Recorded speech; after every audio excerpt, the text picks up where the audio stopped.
Hey, this is David Hayter, and I play the main Jedi player voice in Star Wars The Old Republic, so let's get into it. Our time has come. For 300 years, we prepared. We grew stronger. I was asked if I would be interested in playing the Jedi character in Star Wars The Old Republic. And being a lifelong nerd, I was like, would I be a Jedi? Yes, I would. I would be happy to do that. Our powers of the dark side have blinded you. So when I came in to start recording for The Old Republic, they wanted a Jedi voice. They wanted him to be heroic, but they definitely didn't want him to sound like Solid Snake, which gets more and more difficult for me as the years go on. The older I get, the more snaky I sound. You haven't even taken the safety off, rookie. So they were asking me to do it with no gravel and this sort of Jedi attitude. And they had mentioned like Christopher Reeve in Richard Donner's Superman movies. I believe this is your floor.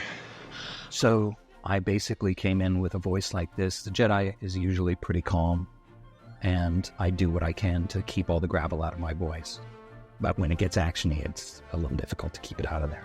So it was really just a matter of trying to make sure that this felt like a unique character unto himself.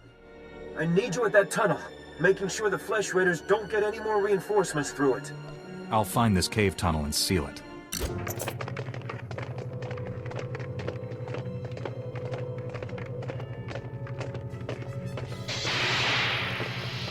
I was 8 years old when the first Star Wars came out, and it blew me away, as it did with everybody. I saw it, I don't know how many times I saw it in the theater.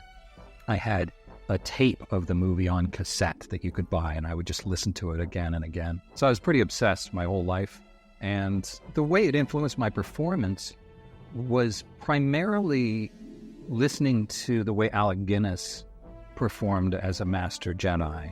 What is it? Your father's lightsaber. This is the weapon of a Jedi Knight. That's what really defined it for me as a kid. You know, that sometimes they'll say, you know, we want it to sound more Jedi. Sometimes it sounds too natural, you know, it sounds too streety the way we're talking. And they'll be like, we want it to sound more Jedi. And I'm like, you know, may the Force be with you, always. And there's this sort of calm, zen monk feeling about it. So yeah, so I just tried to tap into the Force, and that's what it brings me back to, is this, you know, very grounded person, and, you know, and which can be very intimidating when you're, you know, someone's facing you and they're going to kill you and they're super calm. So yeah, so I think it was mostly influenced by Alec Guinness as Obi-Wan Kenobi.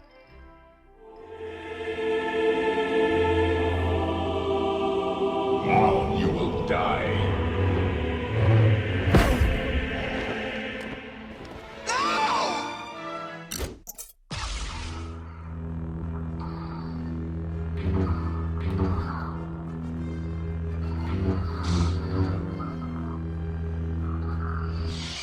Sorry, I was getting too into it. I don't have enough room to really wield it here, but a fan just gave me this, and it's an amazing bespoke lightsaber. So that's how big a fan I am.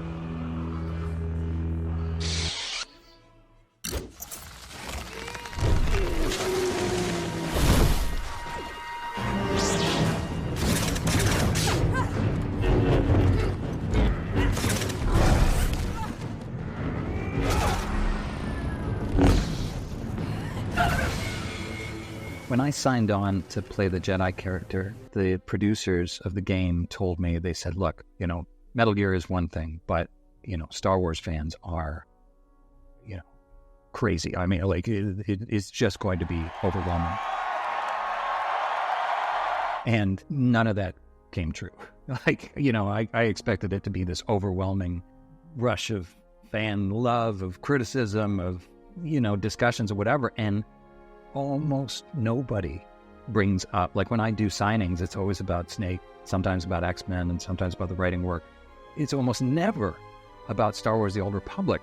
And I think that's because my character is the player character. He doesn't have a name, and you can make him look like whatever you want him to look like. He can be any alien race. He can be tall, short, whatever. So it's not like Snake, where if you see a picture of Solid Snake, that's Solid Snake. And arguably he looks a little like me, so I get tied into that character. But it just doesn't happen with the Jedi. I mean, mostly people will bring like a big Star Wars The Old Republic poster that's been signed by a bunch of the voice actors, and I'll, sign it along with everybody else. I was a little disappointed, and I've been doing the game for 15 years. I thought there'd be an overwhelming avalanche of fan appreciation, and I think they do appreciate it, but I kind of feel like they look at my Jedi character as themselves. It's them that are the character. He's vulnerable to attack. You need better defenses. It's tailored to the way they want him to look. Very different response from fans between the Jedi character and Solid Snake.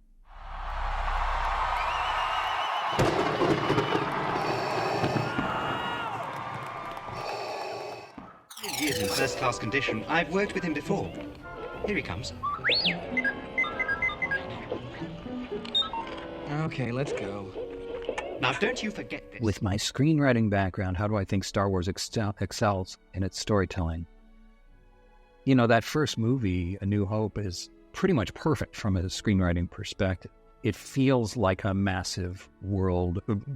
It feels like a massive galaxy that's populated by billions upon billions of people, but it really focuses on a few core characters, and each one is such a clear archetypal character. They're all lovable in their own way. Feel for them all, even Darth Vader, as the story goes on. And A New Hope also has, from a screenwriting perspective, a perfect ending. Spoilers if you haven't seen it, but if you haven't seen it, what's wrong with you? But the end, Luke is going down the trench. He's got to blow up this thing. Darth Vader has come up behind him. He can't lock onto Luke because he's strong with the Force, but he's trying. He's about to blow him away. Luke can't lock onto the thing. And then Obi-Wan Kenobi comes in at the last second and says, Use the Force, Luke. So he takes off the target computer. He locks in. While he's doing that, Darth Vader locks in. He's about to kill Luke, but Han Solo, at the very last second, has decided not to leave with the money. He comes in, shoots at Darth Vader, knocks him out of the way, says, "Kid, let's blow this thing and go home." You're all clear, kid. Now let's blow this thing and go home. Luke blows up the Death Star. And the reason that's perfect is because all of the characters' lives, all of their character arcs culminate in that one 5-second bit of film. And it's just so simple. Obi-Wan, Princess Leia, the Rebels, Luke, Han, Chewie, Darth Vader, all of it. The good guys win against all odds, and then when they come back, there's no more dialogue. They just get a medal, they take a bow, and the movie's over. That's a perfect ending.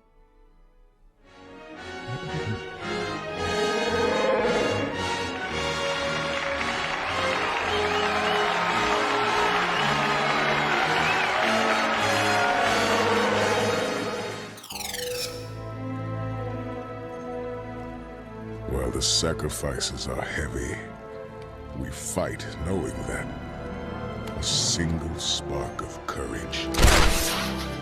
Are there any other characters in Star Wars that I would love to voice?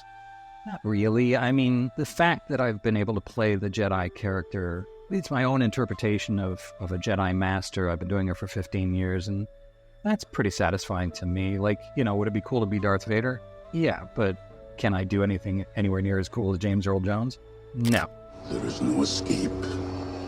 Don't make me destroy you. Tamura Morrison is great as Jango Fett and Boba Fett and all those things. Kerry Walgren, who plays the female Jedi character. She's amazing. I'll attack from the front, you take him from behind, and we'll see how he fares. There's already iconic actors attached to those things, so I don't really think about it in that way. I really just think about my own Jedi character and how lucky I am to play him. He told me you killed him. Luke, I am your father. Trusted to lead the Republic, but you were deceived. It's a fun job, but it's pretty straightforward. It's an unusual voiceover job. I mean, this happens, but we don't record the dialogue in scenes. We record each line individually because you have to do like the light side response, the dark side response, the neutral response. It's very strange. Like they give you the line beforehand and tell you what the context is, and then you just do it. But it's not like acting in a scene. It's like acting in little bursts. Yeah, I hate him already. I look forward to ending his miserable existence. But the one interesting thing about it, you know, my real job, or my main job, I'm a filmmaker, so sometimes I'll be on location, and I was shooting a movie in Toronto, and they're like, we need to do a Star Wars session.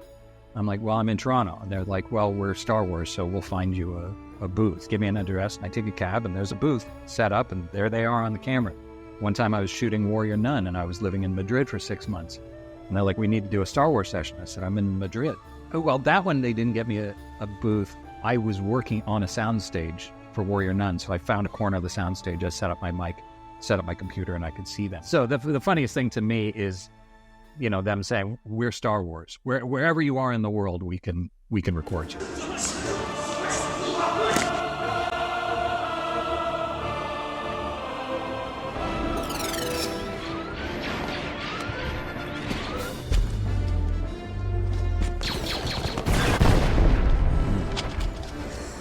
So how do I change the voice up from the light side to the dark side?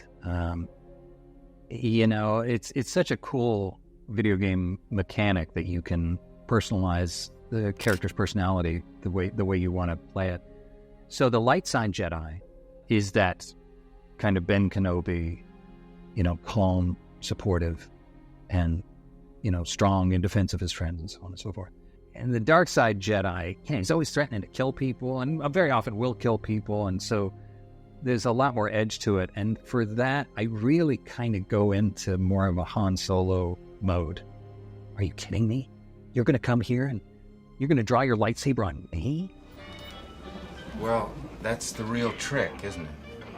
What I'm saying is it's a lot more fun to play the dark side lines than the light side line. I love the light side Jedi, but the dark side Jedi just matches my personality better.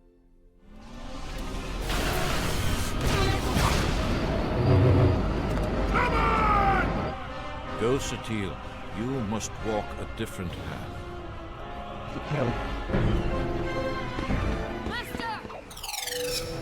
Too bad. I always choose the light side, at least the first time through. That's obviously I would choose it because that's me.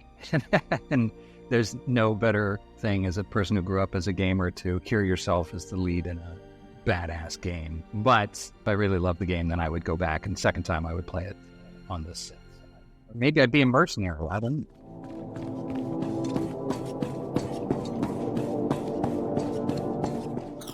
Which story do I prefer between Metal Gear and Star Wars: The Old Republic? It's hard for me to say because, again, we don't record anything in order for Star Wars: The Old Republic. I can't play it because the game isn't on Mac, which drives me nuts because I'd love to play the games that I'm in. I haven't lived the story of The Old Republic in the same way that I've lived the Metal Gear stories. I get the basic gist of what's happening, and I know the characters, I know the villains, and I know what's gone on, but it's really such a disjointed process. It's very difficult to follow the story from behind the mic. It'd be much easier if I could play the game, so hopefully they'll come up with a Mac version sooner rather than later.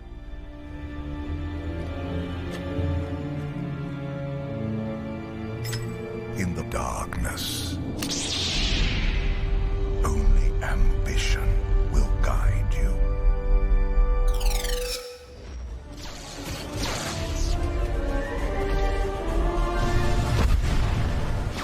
My favorite part is knowing how blown away 8-year-old me would be to know that I got to play a Master Jedi for going on 15 years now. Those movies were part of the reason that I ended up in the entertainment industry, that it changed my whole life. And so to be a part of that is magical to me. You know, some voiceover actors will tell you that when we play parts in these worlds, we really believe that we are those parts. And you have to fall in love with those worlds, and you have to fall in love with those characters. But Star Wars, I was already in love with. And so to slide into that and be a part of that world remains an enormous honor and thrill to this day.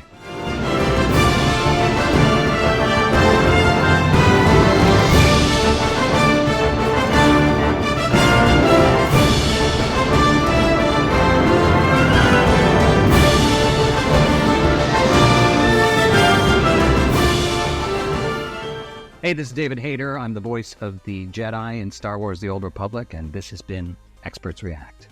So, thanks for watching, and may the Force be with you, always.